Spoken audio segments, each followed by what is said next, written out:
clássico assim, de muita emoção, né? De muitas variações, né? Que aconteceram no jogo, ou viradas, ou a busca da virada do Palmeiras, né?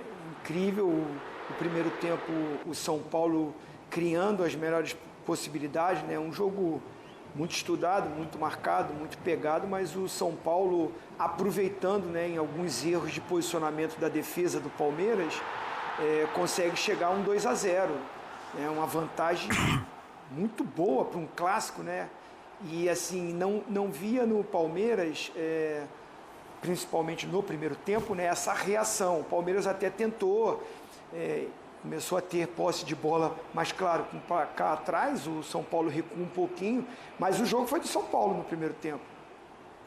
E aí vem o treinador, né? O treinador que conhece, que tem a equipe na mão, que tem aquela personalidade por muito tempo no clube de mexer e de fazer mudanças drásticas, né? Tira a lateral de um lado, tira do outro, tira a meia, mexe na zaga. O Abel mexeu no time todo, e até na formatação tática da equipe, né? O São Paulo, é claro, recua, tem problemas, mas mérito do Palmeiras, que foi buscar. Tem o lance polêmico, que a gente vai discutir aqui, do pênalti, né? Que é reclamado pelo São Paulo. Poderia ser nesse lance, né, Zinho? Agora, ó. Né? A gente está vendo aí o lance. Quando escorrega, acho que o Alan, né? Ele escorrega e derruba, né? A gente pode discutir isso. E o Crespo reclama muito desse lance, porque um 3-0 fica muito mais difícil, caso o São Paulo fizesse o gol de pênalti.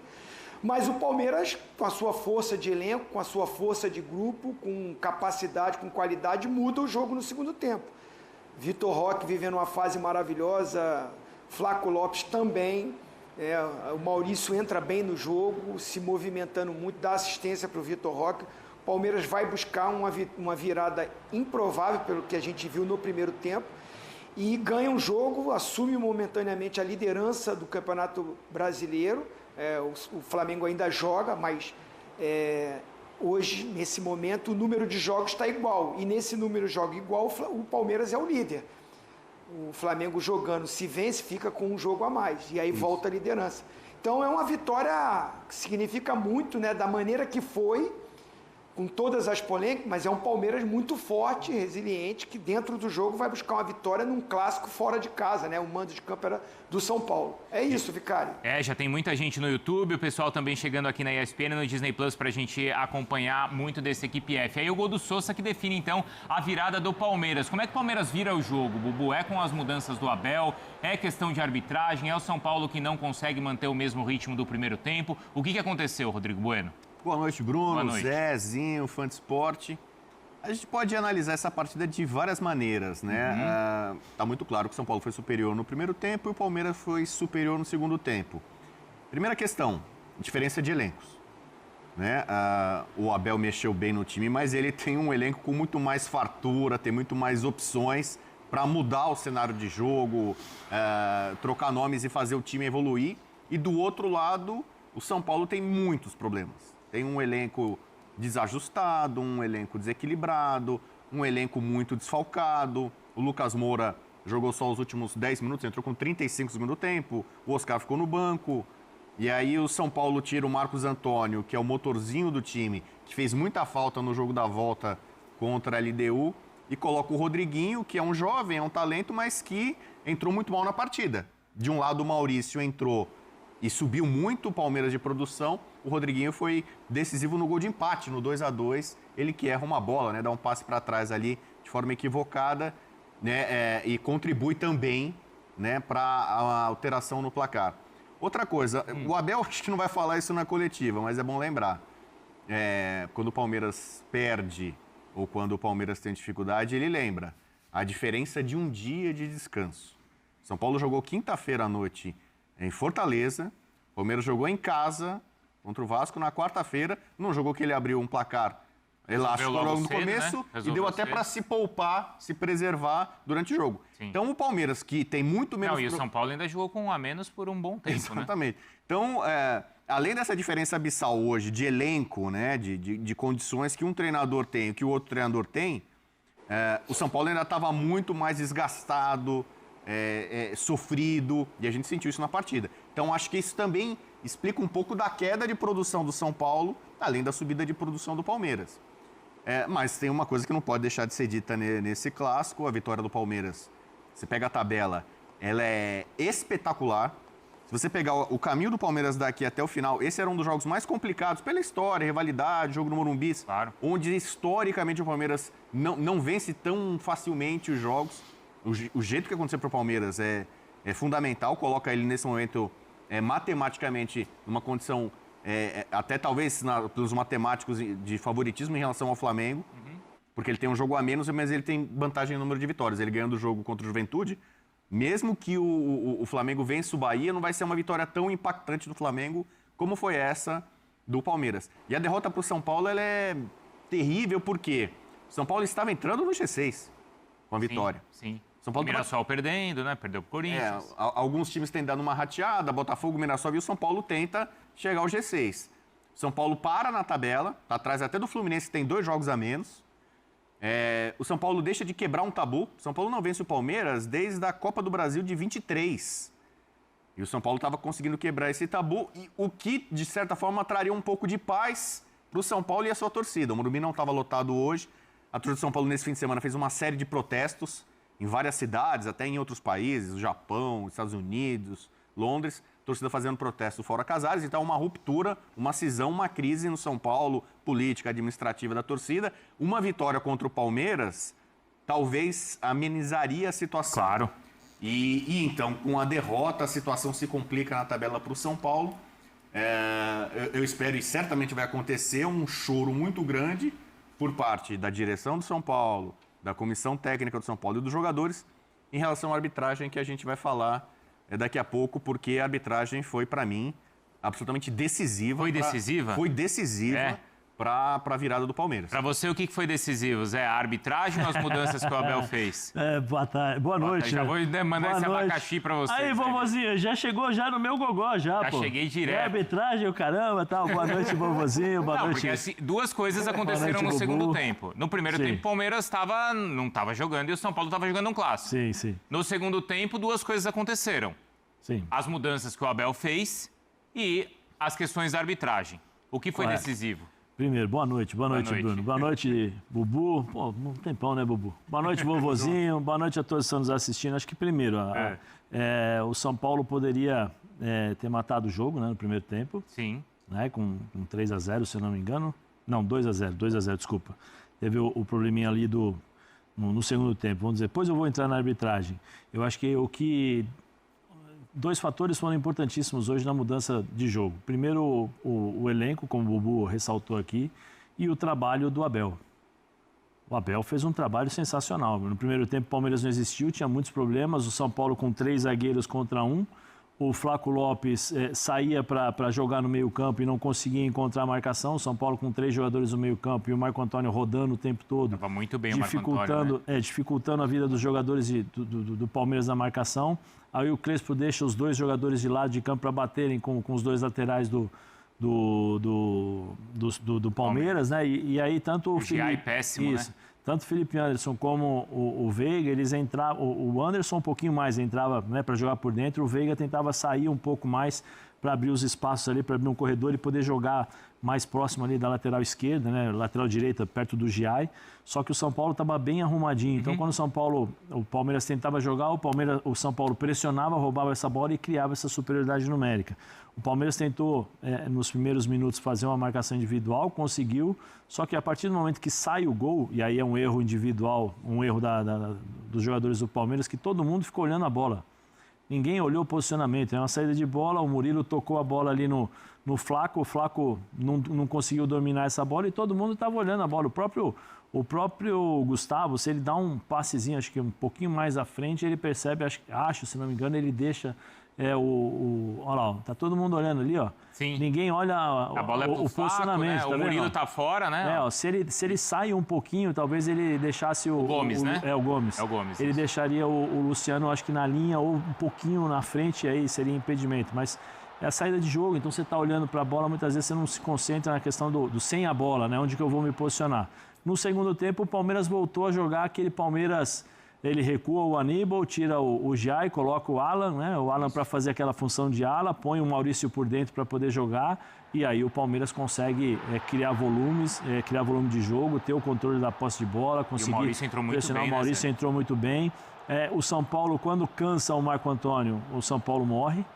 Né? O São Paulo não consegue jogar, não tem outro jogador para fazer isso. Só que aí a minha crítica vai também ao Crespo. Não tem o jogador, mas eu não posso tirar 6 por meia dúzia. Você não pode tirar o Marco Antônio, que é um armador, que é um cara que participa do meio-campo, que ajuda, que se posiciona, e colocar o Rodriguinho, que é mais meio atacante.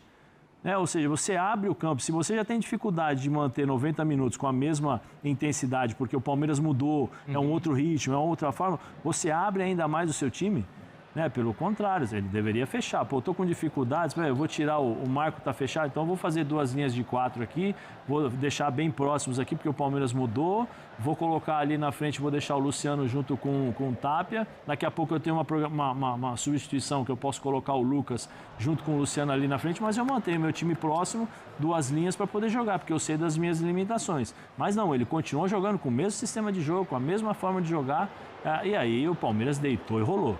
O Palmeiras controlou o jogo, Maurício, o próprio Alan, quando entra também, dá outro volume de jogo, outra dinâmica. Então, acho que o Abel fez um trabalho sensacional para a virada. Aí, depois, nós podemos questionar as questões da arbitragem. Expulsão para mim não, pênalti. O pênalti para você pênalti em cima do Tapia. Já vamos para esse assunto da arbitragem, então? Para mim foi pênalti em cima do Tapia. Ah, mas foi sem querer. Não tem. Sem querer também é pênalti. Sem querer também é falta. O Alan ali escorrega e acerta o jogador do São Paulo. É falta. Não tem. E até porque o Tapia estava no lance. Não é que ele estava fora do lance. Ele poderia pegar... A bola não tinha passado já, Zé? Mas ele estava mais próximo também. Ele também poderia recuperar essa bola. Então, para mim, foi pênalti. E, assim, provavelmente cada um vai ter uma opinião. Vamos pôr o lance. Eu acho, por exemplo, o Andréas correu o risco de ser expulso. Logo depois, né? Para mim, ele poderia ser expulso fácil, porque ele levanta, ele vem para dividir com a sola já bem alta. Mas ele pegou a bola, mas a intenção dele não foi dividir com a bola, a intenção dele foi se proteger, porque ele achou também que o Marco vinha. Olha lá, o Tapia estava no lance, o Tapia não estava fora do lance. Ele não é que ele estava fora do lance totalmente, a bola estava distante, ele estava no lance. Ali é pênalti. O Tapia ia pegar a bola, ali é pênalti. Isso aí é pênalti, não tem esse negócio. Eu não sei se ele ia pegar a bola, mas eu também achei pênalti. Isso aí é pênalti. O Abate assim, eu vou falar do Abate que eu estou bem tranquilo, porque desde que ele começou, eu sempre achei ele fraco. Bem tranquilo. E aí não é do Palmeiras, não, ou do São Paulo. Para mim, eu sempre achei ele muito ruim. Eu acho ele árbitro ruim, arrogante. Eu não gosto, eu particularmente não gosto. Tem gente que gosta, eu não gosto. Eu sou mais o Klaus, acho o Klaus muito mais árbitro do que ele. Isso aí é pênalti. No mínimo, vai ao VAR. No mínimo. O VAR tem que chamar e falar assim, Abate, vem cá. Dá uma olhadinha, porque o jogador do Palmeiras mesmo, escorregando, bateu. Eu tô curioso para ver. É a regra 12. Eu consultei aqui os árbitros, que eu tenho amizade, e os caras falaram, imprudência. Regra 12, pode pegar. Eu acho que, eu não sei, eu pedi para os nossos repórteres até que estão lá, e quero ouvir o Bubu e o Zinho, porque tem a revisão ali do VAR, né? Porque o árbitro, o Abate, ele pede para esperar, né? E aí o Abate, ele chama os dois, não é, Bubu? Ele chama o Luciano e o Gustavo Gomes. Aí ele dá uma explicação para os dois e explica por que ele não deu pênalti. Seria interessante a gente ouvir do Luciano ou do Gustavo Gomes qual foi a explicação, desculpa, já que a gente não pode ouvir o Abate. Provavelmente ele falou o seguinte, o Tapia estava fora do lance. Não existe isso. Provavelmente ele deve ter falado isso para o Luciano. O Tapia não estava participando do lance. Não existe isso, é a mesma coisa. Eu vou lá e faço uma falta fora do lance, mas o lance está lá e eu estou fazendo uma falta aqui, isso não é punição? Não é uma punição? O que você acha, Bubu? Para mim, esse pênalti é escandaloso. Escandaloso? Esse pênalti é escandaloso e isso vai ter desdobramentos. Vamos ver qual vai ser o áudio do VAR, né? Porque o Abate que errou em campo... Mas tudo bem, você pode, né? Calma, deixa a jogada seguir, Bubu, vamos ver. Bubu, Era um lance muito fácil. Ali não tem como errar, Bubu. Mas hoje tem a tecnologia, tem o VAR. Então, é importante depois a gente escutar e a CBF vai ver e eu acho que vai ter punição para arbitragem. Porque esse lance, o Zé ouviu alguns comentários de arbitragem, eu ouvi todas as pessoas que eu vi, e eu ouvi mais palmeirenses, inclusive. Eu também. É unanimidade. Esse é um pênalti que a gente pode classificar como um pênalti escandaloso. E com a tecnologia, o árbitro na velocidade do lance, a bola passou e tal, você pode dar alguma desculpa. Com a tecnologia, com o VAR, não dá para não dar um pênalti como esse. Né? Talvez o São Paulo não convertesse. O Luciano tinha tantas vezes do pênalti que ele pegou a bola para bater o pênalti. Aliás, ele pega a bola posso lá. falar uma coisa? Eu também achei pênalti. Mas sabe qual é o problema desse lance? É a displicência do Luciano.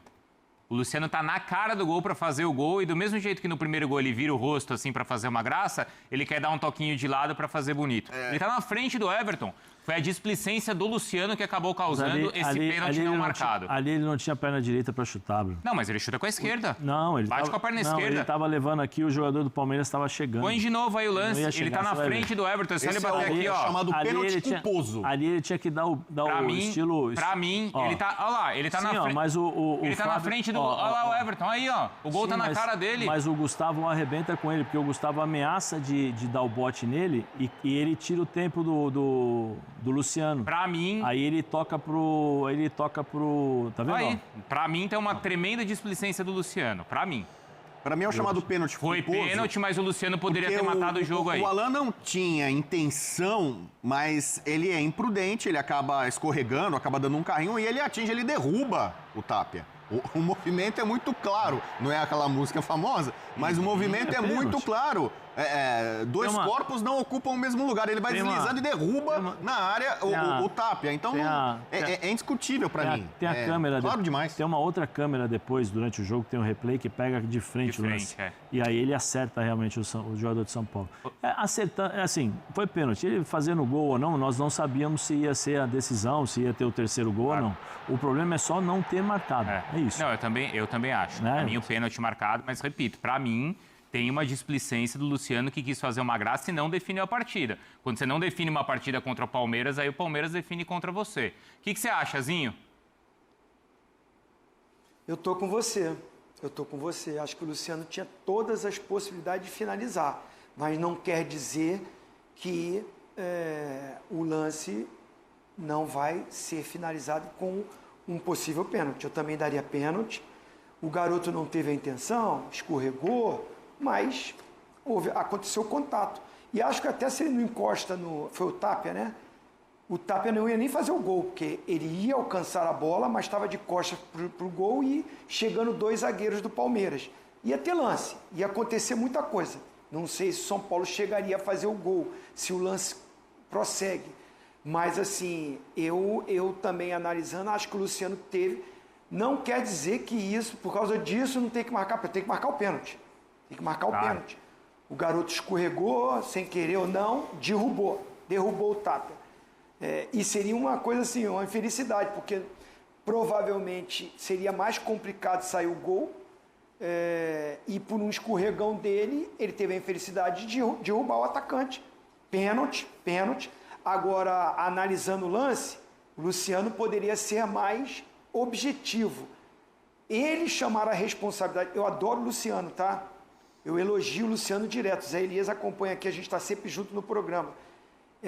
Eu acho que o Luciano é um cara importantíssimo para o São Paulo, mas nesse lance aí, ele podia chamar a responsabilidade para ele. Porque o passe que ele deu foi ruim.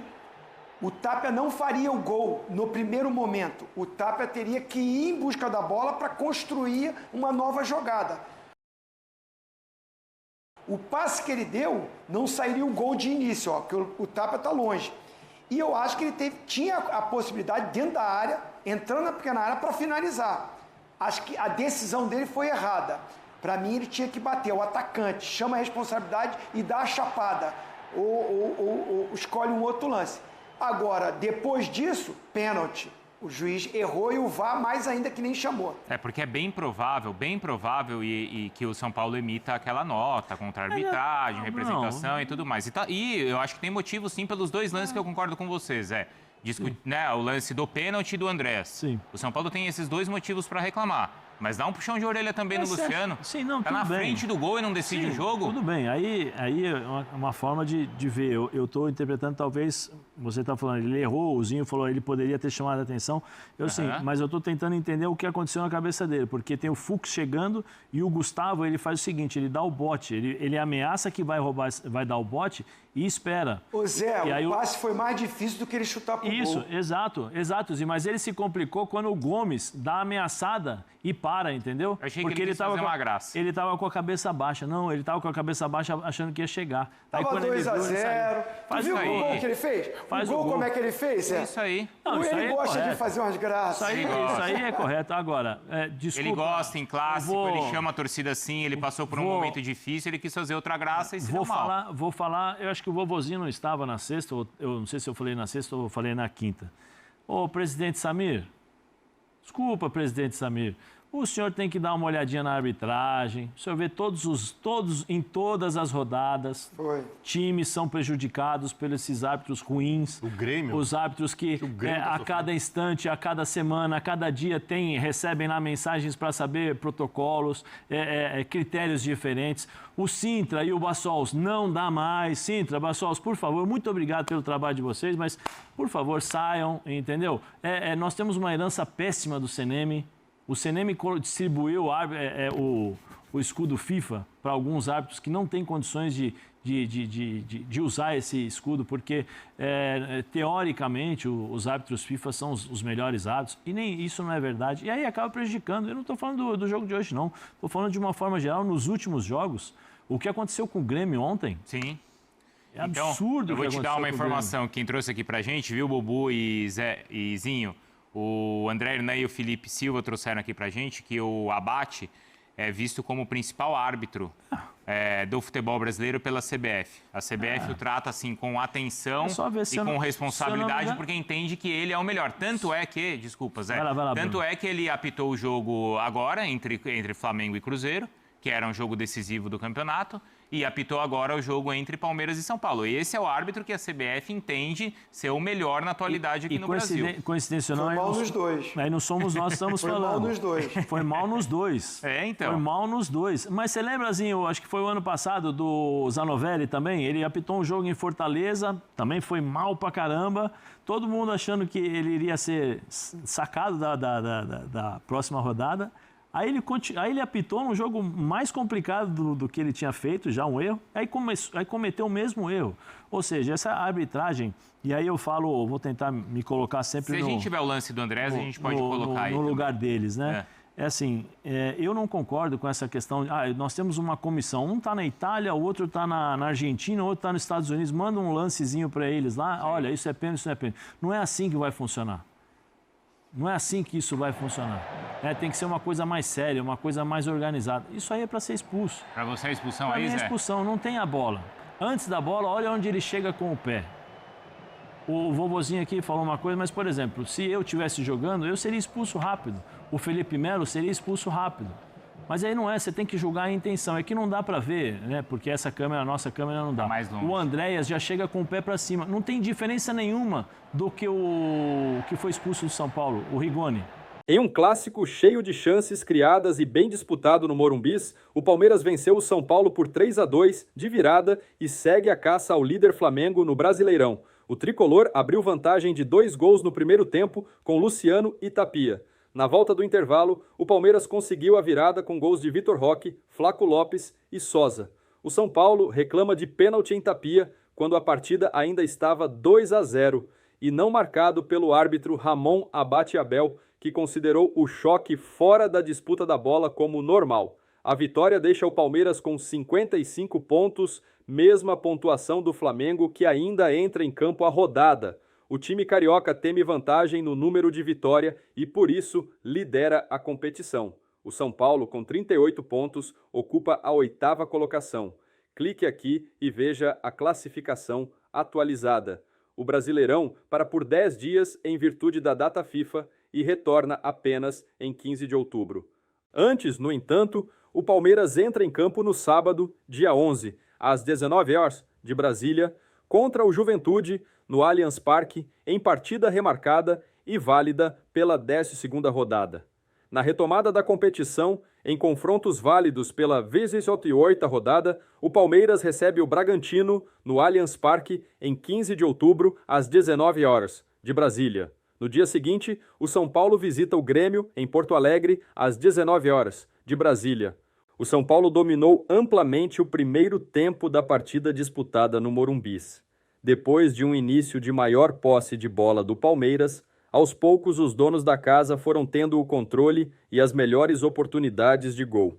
Praticamente em sua primeira chegada, o tricolor abriu o placar com Luciano, que recebeu belo lançamento de Marcos Antônio. Se livrou de Everton com um toque e ficou com o gol vazio para colocar o São Paulo em vantagem.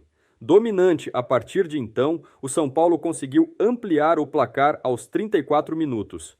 Enzo Dias ganhou de Vitor Roque e Felipe Anderson, avançou até a linha de fundo e cruzou na segunda trave para Tapia só tocar para o gol e ampliar. Nos minutos finais, o Palmeiras até ficou mais com a bola, mas o máximo que conseguiu foi uma finalização de Vitor Roque dentro da área que parou em defesa de Rafael com os pés. Os 45 minutos finais foram de muita intensidade e muitas chances criadas por ambos os lados. O São Paulo quase ampliou o placar e reclamou de um pênalti em Tapia, cometido por Alan fora da disputa de bola e considerado choque normal pelo árbitro Ramon Abate Abel. Aos poucos, o Palmeiras foi ganhando força com as mudanças promovidas por Abel, que colocou Maurício e Sosa em campo, além de Alan. Em uma jogada de Maurício, Vitor Roque aproveitou o cruzamento na área para testar firma e diminuir o placar no Morumbis aos 24 minutos. 4 minutos depois, a virada. Maurício achou Flaco Lopes na entrada da área. O argentino dominou, abriu espaço e bateu cruzado para marcar um belo gol e empatar a partida. O clima esquentou e Enzo Dias e Vitor Roque se desentenderam em jogada na linha lateral. O Palmeiras, pouco tempo depois, conseguiu a virada. Primeiro, quase veio em gol olímpico de Andréas Pereira, evitado por Rafael. Pouco tempo depois, Aníbal Moreno descolou o cruzamento na segunda trave para Sosa, que saiu de trás da defesa do São Paulo para cabecear livre de marcação e virar o confronto no Morumbis.